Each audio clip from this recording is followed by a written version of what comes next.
اللہ اللہ اللہ اللہ اللہ اللہ اللہ نحمده ونصلي ونسلم على رسوله الكريم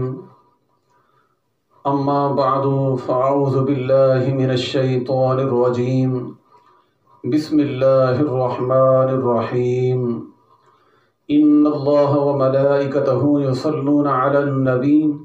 يا ايها الذين آمنوا صلوا عليه وسلموا تسليما الصلاة والسلام عليك يا سيدي يا رسول الله الصلاة والسلام عليك يا سيدي يا نبي الله وعلى آلك وأصحابك يا نور الله۔ حضرت سیدہ ام المومنین عائشہ صدیقہ رضی اللہ تعالی عنہ سے مروی ہے،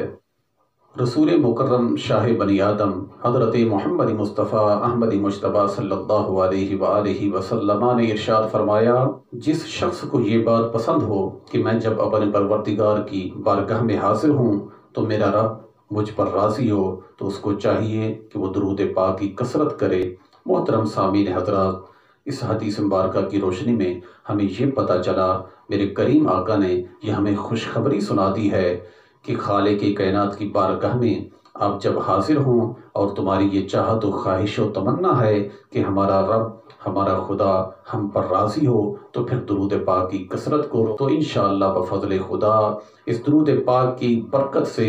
اور کثرت درود پاک کی وجہ سے رب العالمین کی ذات ہم پر راضی ہوگی۔ تو انشاءاللہ جس بندہ خدا پر اس کے پیارے حبیب اور اس کا خدا اس پر راضی ہوگا تو انشاءاللہ وہ داخل جنت ہوگا۔ اللہ عز و جل مجھے اور آپ کو